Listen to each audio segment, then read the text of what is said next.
Hi everybody, welcome to episode 13, I think, of Shetland Trader Chats. It has taken me a long time to get this episode out again. There's been a lot of resistance there for various different reasons, and honestly I hemmed and hawed about it all day today as to whether I thought I should put up an episode. So I decided I'm going to record it anyway. I feel like it's definitely going to be less focused maybe than some of my other episodes, but I'm about to go away. I'm going to go to Flock actually this week, so I'll talk about that too. But so I really wanted to get an episode out before going to that. I kind of want to just be like, I guess, pretty raw, whatever, with this episode. And one of the things that I felt unsure as to whether to share and talk about on here is perimenopause, because I'm definitely dealing with a lot of symptoms, and I have been for a while, and that can have an impact. And I thought about it and I was like, well, this is a knitting podcast really, but I definitely want it to be a community for other things too. And I feel like my demographic is probably majority women, so either you have been through the menopause, you're in perimenopause, or it's coming at some point in some form or another. And honestly, one of the things for me that's been helpful for me through this is finding other people to talk about some of the, less fun symptoms. That helps a lot. And I know everyone has a very different experience. There's some commonalities, but we all go through it in different ways. And I have to say, I was surprised, like reaching this age, I'm 51, and I mean, really, I started kind of feeling things more intensely 2 or 3 years ago, but I was surprised that I hadn't spoken to any of my close friends or even my sister about, what their experiences were, what they were going through, and I feel like we are in a good phase for there being a lot more attention around this time of a woman's life. So there's a lot of resources out there, but at the same time, that also comes with like an overload of information. So I've definitely been kind of sucked down a lot of rabbit holes on social media, following, certain people, or feeling like I should be doing this thing and that thing and trying this and that and the other, to take care of myself. And so some of those things I've explored. I feel like I've probably read every single book that's been published on it in the last few years. But I figured, I could share some of my experience. Maybe it will be helpful to some of you out there. And maybe you would like to chime in, and whether you're going through it, been through it, all of that. I think it can be really helpful to talk about it, like to just sort of normalize it. One of my biggest symptoms has been the anxiety increase, and it's been quite paralyzing at times. And that has definitely led me to sort of think about I have tried hormone therapy. I've tried it maybe 3 different times now over the last couple of years, and each time it just doesn't sit well with me. So that also feels disappointing, because it's easy to kind of put a lot of emphasis on like the fixative aspect of doing that, because I know it does benefit a lot of women. But I think, that's something that's, for whatever reason, my body does not respond great to right now. And I'm still in perimenopause. I'm not in menopause yet. And one of the other things has been like a sort of ramp up in joint pain. So that's been most recent. And so in a way, you know, it does affect knitting, and I feel a little concerned about the impact that it will have.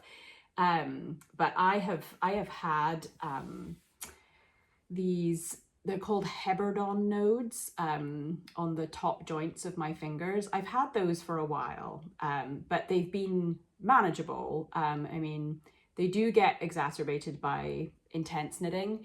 And so, you know,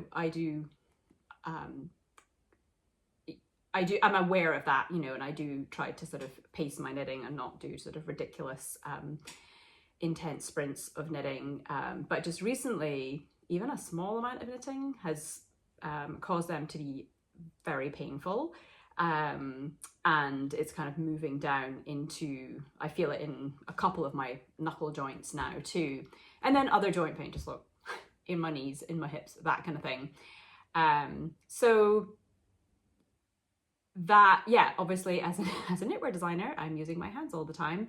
And I do very much, you know, like to knit my designs, as opposed to handing over, you know, the information for how to do it to somebody else and having things sample knit. But I might have to move into that territory a bit more. And so, you know, I'm thinking about that. I don't think I'm quite there yet. I kind of have to see what the advice is from, I guess I'm going to hopefully get to see an orthopedic person. Also going to occupational therapy too, to see, you know, what movements I can do. Got a bunch of like topical pain relief to put on my fingers. Can't say it's done a lot for me just yet. But yeah, as I'm like working on a book, there is, you know, there's a bit of intensity to that in terms of the knitting that needs to get done there. So it might be that I might be calling on some sample knitting help there in a different way. I mean, I'll be doing test knitting for the book for sure. So, but that's different than, you know, somebody actually knitting up a sample for me. And especially if it's something that I haven't knit myself already, like that, that feels more challenging for me as a designer. But we'll see what happens. So anyway, I mean, you can choose to, you know, obviously have fast forwarded past this section if you're not interested in the perimenopause menopause stuff. But I just feel like, you know, yeah, the community aspect and like having people to talk to about it, even if it's just, you know, to commiserate about things, is actually pretty helpful. And it is a big part of my life right now. And one of the other things that I'm doing in a sort of preventative way is doing a lot more strength trainings, so lifting a lot more weights and really thinking about that. Been thinking more about diet, you know, as ways to sort of help improve maybe some of my symptoms. I mean, I feel like I have a pretty good diet, but emphasizing the protein more to help with the strength training and building more muscle and things like that, which, you know, I'm definitely getting stronger, and I'm enjoying that. You know, it doesn't feel like a chore. It feels now just part of my life, and I get excited by it, and like to follow certain podcasts and whatnot that talk about all of these things, you know, in relation to this stage of life. So I will share, you know, a few of my favorite resources. They might not be the right ones for you. I totally get that. But if you guys have anything you want to share about that, then I'd find that helpful, and maybe other people watching would too. So I guess that's all I'll say about that just now. I do want to talk about the book though. So I mentioned before that I am working on a new book, and that will be, I don't know if I said this, but it's going to be with Lina again, and it will be all very Shetland focused. And it's always a struggle when you're working on a book to know how much to reveal ahead of time, you know, how much to keep secret and, you know, reveal all at, you know, one time when the book comes out. I feel like I want to share a lot more of the process this time around, and that ultimately is a good thing in terms of keeping everybody's interest and excitement about the book. The book won't be coming out until pretty much a year away, I guess. Yeah, so it'll be September 2026. But it is the main thing that I'll be working on, so I want to be able to share it, because otherwise I'm not going to have as much knitting content to show you. So that being said, I finished, well, I wanted to show you one of the finished designs. I still have a lot more work to do. I also decided that this book is going to be vest themed. I have been really into vests recently. Obviously, I released the Audrey and Ernst vest and the Faerdy Vest most recently, and they've been really, really popular. And I feel like it would be fun to have like more of a theme to this book. So as I said, it's still going to be Shetland focused, and I probably will only be using Jamieson's yarn in it. So I'm going to be talking a lot, sharing a lot sort of about the properties of the yarn itself, and talking maybe a little bit about color work and things like that, or, you know, picking colors in the book too. But I thought focusing in on sort of one style of garment might be a fun thing to do. And just, yeah, selfishly, it's like, well, that's one of the things that I love wearing right now. I find them very adaptable, you know, because even in these warmer temperatures, not today so much, and not when I feel like I'm having, you know, a hot flash situation, but I will wear like the Audrey vest, and well, I've got two Audrey vests, so, you know, I definitely wear those without anything underneath. But obviously when the weather gets colder, I can wear them with things underneath as well. So I like that, you know, flexibility with vests. So the book is going to be vest themed.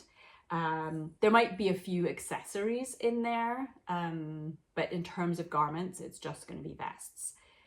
All different kinds of vests. So I have a lot of different ideas. They won't all make it into the book, but some of them I am getting started on or have finished, and I want to show you, because I have revealed little teasers of this first completed one, because I'm pretty excited about this idea coming to life, and really, yeah, like the result. I'll put some pictures up here as well so that you can see. But this vest is Hap inspired, because the little triangles that make up the square in the center are formed the way you would work a center out or borders outwards Hap. So you make the little yarn overs on the triangle, and then I just, you know, I changed colors as I was working the triangle, and then they get joined together in a square. And then you're picking up kind of around there. There's a lot of kind of fun use of short rows to shape. So it's, you know, the front and back are the same. And then I decided to just join with buttons at the side there. So that you do an I-cord bind off and you make these loops, and then you put buttons in either side.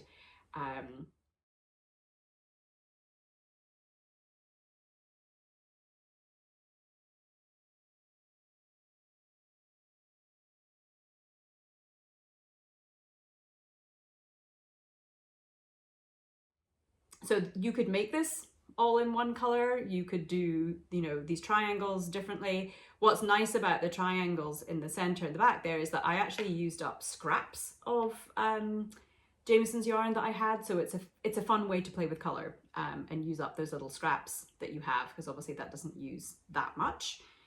And yeah, so I'm pretty excited about this one. Don't have a name for it yet. Probably won't for a while. And obviously, you know, it's a little quilt-like looking as well, which is quilting is not something that I've been doing with sewing, but I certainly admire the look of that, and I've liked versions of sewing projects that have included some aspect of quilting. Just aesthetically, I like how that looks, but as I said, haven't done that myself. The other thing that I want to do with this book, though, is to tie in this newfound love of sewing and make and use some of the things I've already sewn, but make garments too that will go with the vests in the book for the photo shoot, basically, because the photo shoot will be me modeling again, and maybe I can rope a friend in as well. And that will happen in Shetland again during our time being there, because we're leaving next month for 7 months. So the photo shoot will happen during that time. So I think it would be really fun to be pairing sewing projects with the vests. So I already have, some specific ideas on that with things that I've already made, like I said, and a few things that are on my sewing notice board of must makes. And yeah, I mean, speaking about sewing, I have been doing a lot of that. And actually, I mean, aside from just the fact that it's a rabbit hole I've gone down and I'm just like really addicted to it, it's much easier on my hands than the knitting is. So I think it's, it's been a creative outlet for me at a time that I needed it, which has been really awesome. And I know I've said this before, but it has been really fun to be a beginner at something and, learn all these new things, but also to kind of expand the making community and connect with people through sewing in a way that maybe I haven't with knitting, because I'm not doing the sewing for as a job and I don't intend to. Like, it's just a fun thing for me to do. And so I've had, I've done some fun sew-alongs, done, several things now with my friend Alicia, who has her podcast too, which I'll link to, Edmiston. I always say Edminston, but it's Edmiston Creations. And my friend Mari too, we have a text chain, sort of an ongoing text chain where we share like all of our sewing stuff and support each other and tips and, and a bunch of other stuff too. But that has been really a lot of fun. And we are actually all going to get to see each other and hang out in a couple of days. So we're going to be at the Flock Fibre Festival in Seattle, which will be my first time going to that event. And it's also kind of my first time going to an event where I won't be teaching. I'm not going to be in the marketplace.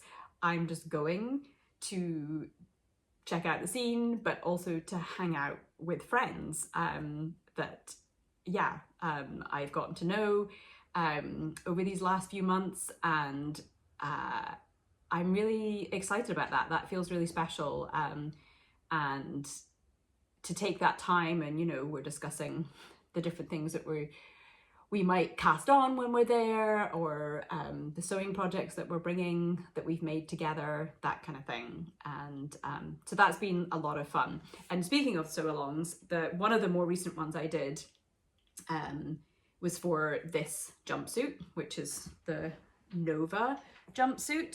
Stand back here so you can see it a little bit. I will put up pictures of this too, but Alicia and I did a sew along with Andrea Mowry for this, and it was really fun actually. And I'm not sure if Andrea is bringing hers to Flock or not, but I know Alicia and I are, so maybe we'll get a photo all together. But I made a little collage of all three of our jumpsuits, and I'll share that on here too. And yeah, this was a fun, quick knit. It's very comfortable. I'm not knit, so brain fog, that's also a perimenopause thing.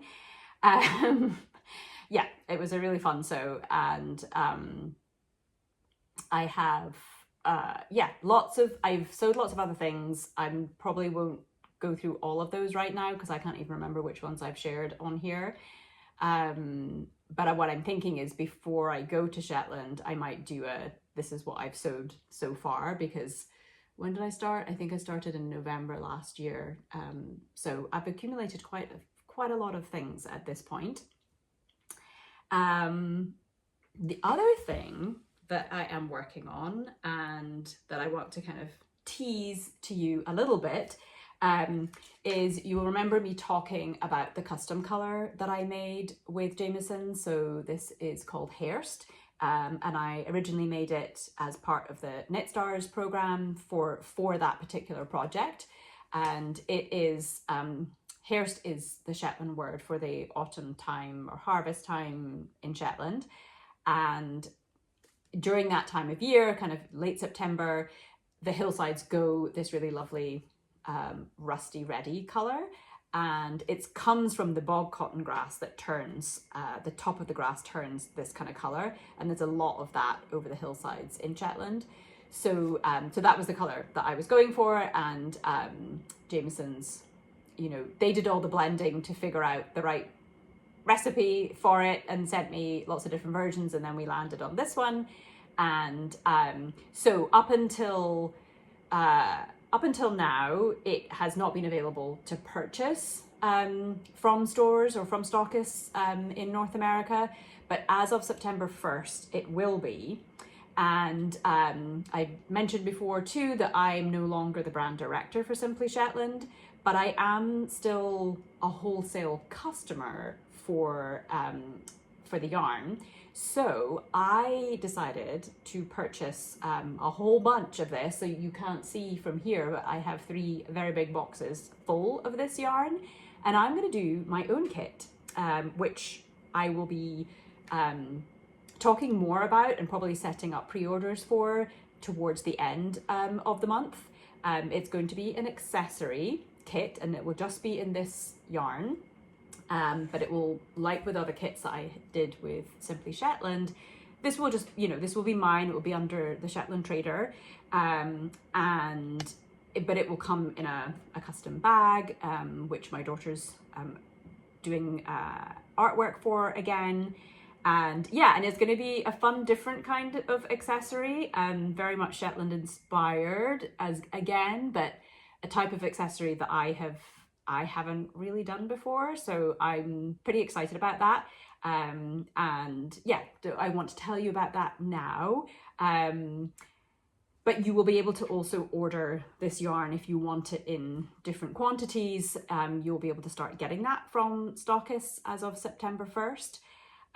One of those stockists will be the Woolly Thistle.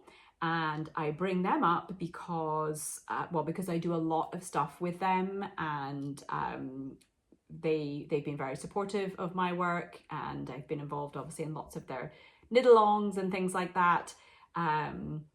And my friend, and somebody who I worked with at Simply Shetland, Kate St. George, she is now working for the Woolly Thistle, which is very exciting.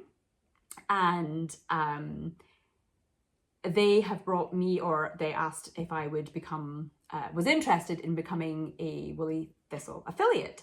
So I thought about it, and I wasn't sure because I don't always love participating in affiliate programs, but this one doesn't feel like I will need to do an awful lot of selling, you know, in a way that doesn't feel good. So I decided I would sign up to be an affiliate. So that means that in different places, I will be sharing that affiliate link. And that just means that if you choose to use my link to shop there, then I get a little kickback from that. It's not any extra expense to you or anything, but I do promote the Woolly Thistle a lot. I love all their yarns, and so that, just wanted to mention that because I will be using that link. I will put it into this show in the notes below as well, in case anyone's eager to shop there anytime soon. They are taking sign-ups for their sweater knit along. I can't remember the exact dates that the knit along happens, but I know the sign-ups are open now, and they have various kits on there, which I think includes a couple of my designs. Maybe the Melby cardigan is on there as a kit, and then the Heritage Yoke sweater also from my Grand Shetland Adventure Knits book, which I did with Mary Jane Mucklestone, back up in the corner there. Also, I think that they might be putting kits together for Vaer. So I had mentioned before that I'm doing a very casual knit along for the Vaer pullover, and I'm kind of hoping to like ramp up more interest in that. Okay, my husband interrupted, so I had to stop. I was talking about Vaer and the Vaer knit along, and that I want to kind of, as we start to think about our fall projects and knitting, encourage more of you to join the knit along. I do have a kind of thread for it on my Ravelry group, so I will link to that here so that you can go there, and hopefully we can just kind of start more of a conversation about it for anybody who wants to join in. Both of my friends, Alicia and Mari, and also another friend, Caroline, who's going to be at Flock, we're staying together. They have all decided that they're going to cast on for Vaer at Flock. So they're all going to be using Spindrift, and Alicia and Mari are also Woolly Thistle affiliates, and I think we will be sharing kind of each of our colorways for Vaer, and it's possible that the Woolly Thistle might put together some kits using our colorways, or at least very, very close to the colorways, if not everything is in stock. But I have not done any more on my Vaer. I think since I last shared, I've basically done the lace work part on the bottom half. So I need to now move into the colorwork section, which will be fun, and I end up using some of the Hearst in that too. So I'll be talking more about the Vaer knit along in upcoming episodes, and just maybe that will be something I'll kind of include on a regular basis as we go through. My personal knit along for Vaer is through to the end of the year. But if it was something that you were interested in doing for the Woolly Thistle knit along as well, you would want to just check out their dates for that, and their various aspects. I haven't really, I think, put up information about prizes or whatever for my knit along, but there will be prizes for those who take part, and maybe some special Shetland ones as well, seeing as that is where I will be at the end of the year. And what else? Well, I wanted to share that I also got to do something which I don't normally get to do, is take a class myself. So yesterday I spent the whole day at Wing and a Prayer Farm with my friend Tammy, and I know many of you follow her, know her. Her place is always such a joy to visit, and she's such an amazing host and always so busy. She has been doing a series of workshops at her farm over the summer, and she asked me if I would come and teach one, which I was more than happy to do because I can drive there from here. And but I was like, well, maybe if I could take a workshop as well as part of my visit, that would be even better. So she was teaching a soap making workshop yesterday. I don't know anything about making soap, and again, just feeling in the mood for trying some other things, and so I decided to sign up for that, and it was so much fun. Learned a whole bunch of stuff about soap making, and it was just really fun to be a student again with some other folks who were new to it as well. I just really enjoyed that experience. And here is my soap in my mold. It's got lavender and calendula leaves sprinkled on top, and the scent that I used in it is cardamom and cedar, I think. So I need to take that out of the mold today and cut it into bars and then let it sit for another 2 to 4 weeks, I think is what Tammy said. But yeah, I'm pretty excited about that. I could definitely see making soap again. The other thing that was really fun about yesterday is that I then taught in the afternoon in Tammy's very recently, I mean, literally just finished studio space. So she turned part of her garage into a space that she can have her shop products in, so her yarn, and she also stocks Jameson's yarn, and you know, various bits and bobs, that because she sells soap herself there, but then a classroom space as well.